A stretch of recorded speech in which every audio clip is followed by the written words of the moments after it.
आप देख रहे हैं इंडिया न्यूज़ 16, जहां जाए सच के साथ।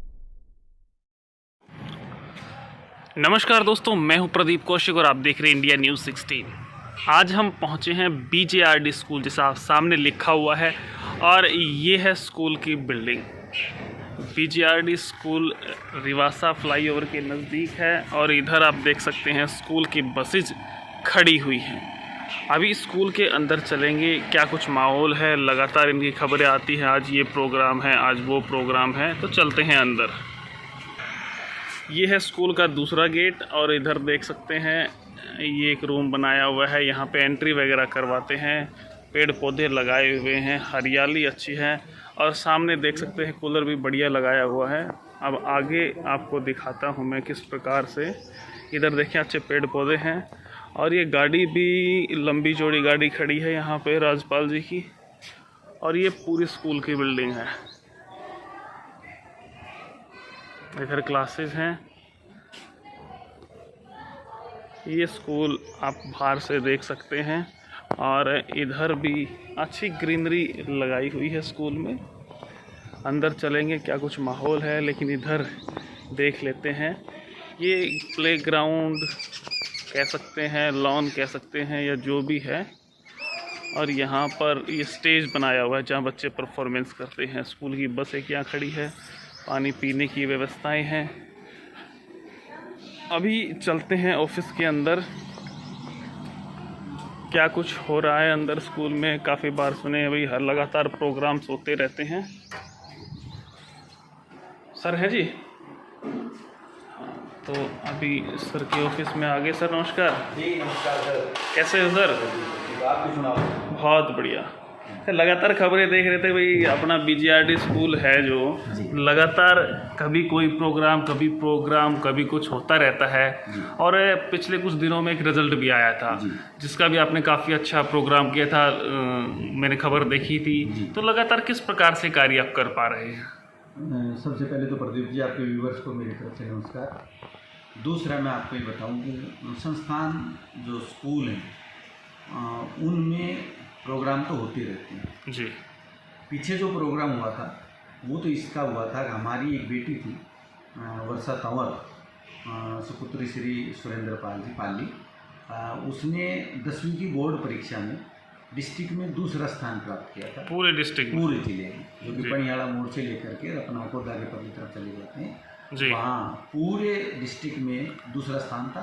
उपमंडल महेंद्रगढ़ और कनीना में वो पहले स्थान पे थी जी। बहुत बढ़िया। वो हमारे लिए एक वास्तव में कोविड के बाद की जो परिस्थितियाँ थी, उसमें रिजल्ट की जो बात थी, उस बेटी ने वास्तव में बहुत अच्छी परफॉर्मेंस दी। और उसी के संदर्भ में हमने 1-2 प्रोग्राम आयोजित किए। समाज के प्रतिष्ठित लोगों ने, समाज सेवी ने और समाज सेवी संस्थाएँ जो उन्होंने उस बच्ची को अलग अलग जगह जा कर के और उन्होंने उसको मोमेंटो दे करके ये मान सम्मान करके उस बच्ची का हौसला बढ़ाया, और उसी संदर्भ में हमने भी 1-2 प्रोग्राम किया। उसके बाद भी काफ़ी लगातार देख रहे हैं कि स्कूल में हर छोटा से छोटा प्रोग्राम बड़े लेवल पे किया जाता है, तो उसका क्या कारण रहता है? उसका प्रदीप जी ये है कि मैं जो इस स्कूल का संचालन जो कर रहा हूँ वो वर्ष 2000 से कर रहा हूँ जी, और 2000 के मतलब लंबा समय हो गया, 22 साल जी। 2000 के दशक में, उस समय में आज के समय में बहुत सा फर्क है जी। बिल्कुल। शिक्षा, एक ज़माना होता था जब हम मैट्रिक और 10+2 पास करते तो हमारा रिजल्ट जो था वो अखबार में आता जी जी। उस समय JBT, B.Ed या पॉलिटेक्निक, ITI और नौकरियों और कॉलेजेस में एडमिशन, ये इधर यूनिवर्सिटीज़ के जो थे वो परसेंटेज बेस्ड होते जी। बिल्कुल। जिस बच्चे ने हाई स्कोर की 70% किया, 60% किया, उन बच्चों को उसके आधार पर होता था। लेकिन पिछले 5-7 सालों से जब मैं देख रहा हूँ, कोई भी एडमिशन, कोई भी नौकरी सरकारी केवल मार्कशीट के परसेंटेज के आधार पे नहीं है। और जब समय के साथ जब देखते हैं डाटा, इंटरनेशनल लेवल पे जब बात करते हैं तो बेरोजगारी चरम सीमा पे। बिल्कुल। और हम एक बात करें, कोई बच्चा हमारे पास पढ़ रहा है और वो बच्चा अच्छे अंक हासिल करके सरकारी नौकरी प्राप्त कर ले, शायद वो संभव नहीं है।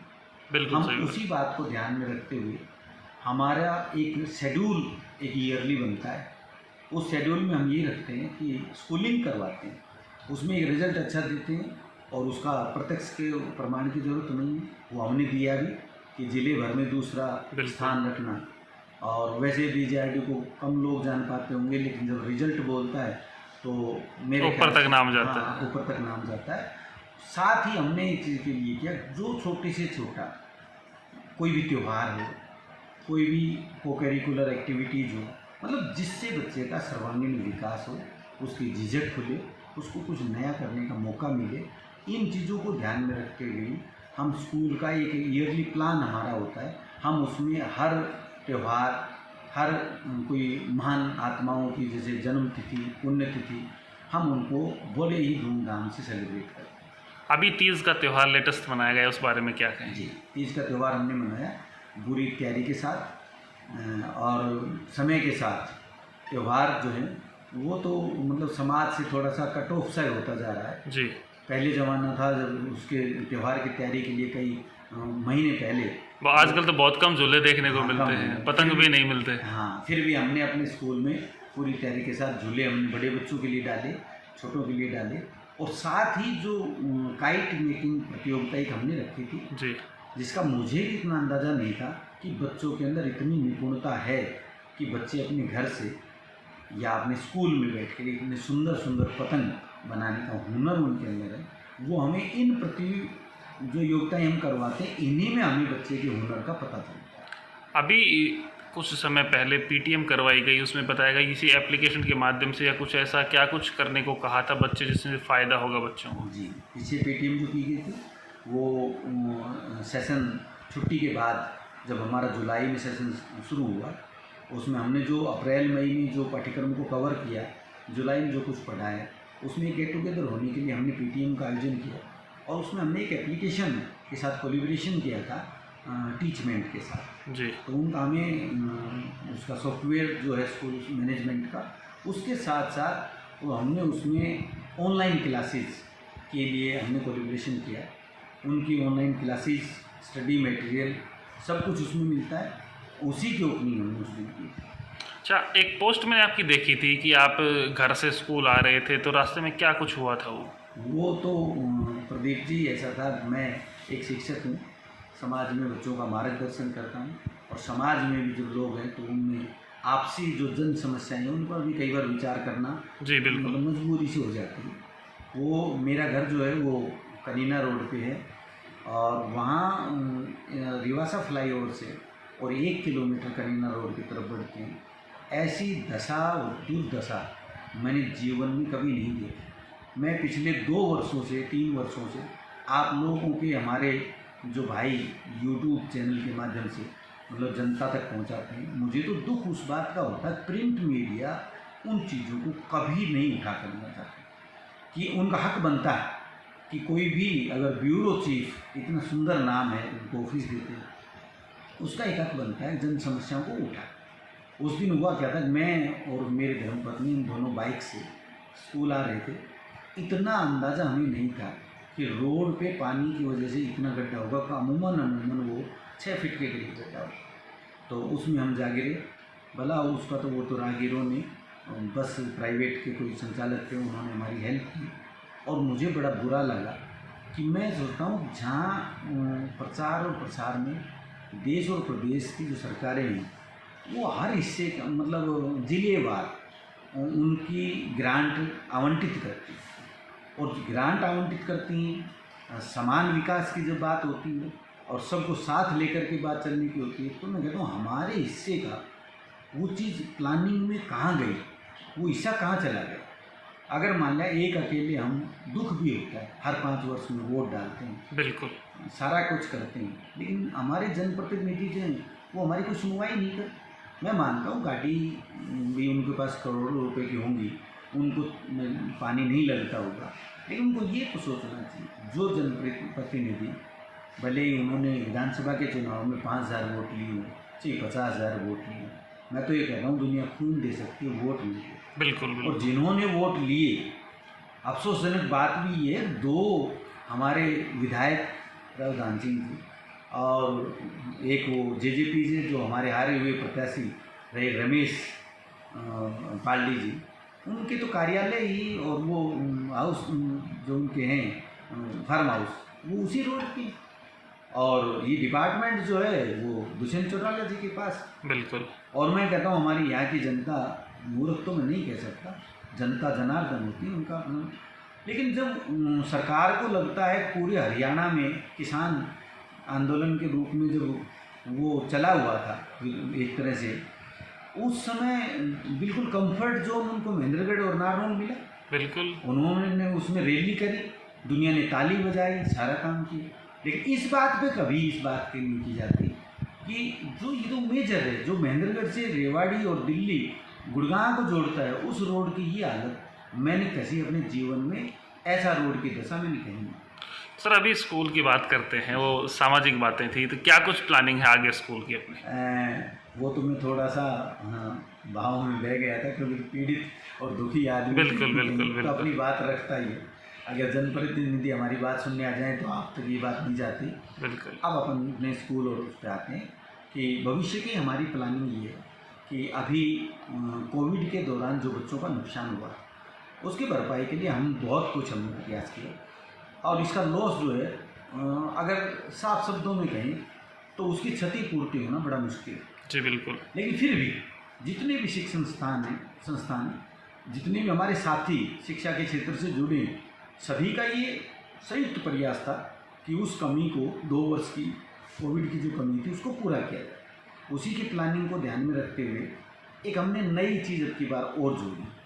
जब हमने देख लिया कि अग्निपथ अग्निवीर योजना के लिए भी टेस्ट होगा जी। और 3500 या 35,000 सीटों के लिए 7 लाख के करीब स्टूडेंट जब बैठेंगे तो मतलब कहता हूँ मैं तो आधी % के बराबर नौकरी देंगे। बिल्कुल। तो हमने एक एकेडमी से अब की बार टाइप किया है, और हम उसमें के दौरान हम अपने बच्चों को 9th, 10th, 11th और 12th इनकी पढ़ाई के साथ साथ कि समय भी ज़्यादा उनका ख़राब ना हो, पढ़ाई के साथ साथ हम उनकी कोचिंग की व्यवस्था भी करेंगे। और उस कोचिंग की व्यवस्था करेंगे कि हमने उसकी शुरुआत कर दी 1 अगस्त से। हमने कोचिंग की फैकल्टी को अवेलेबल करा करके एकेडमी के थ्रू, और उसको हमने शुरू कर दिया है। तो अब हमारे बच्चे जो होंगे वो नीट में भी जाएंगे, IIT की भी तैयारी करेंगे, एयरफोर्स नेवी की भी करेंगे और NDA की भी करेंगे। तो उसकी तैयारी के लिए हमने जो कार्यक्रम था वो शुरू कर दिया है।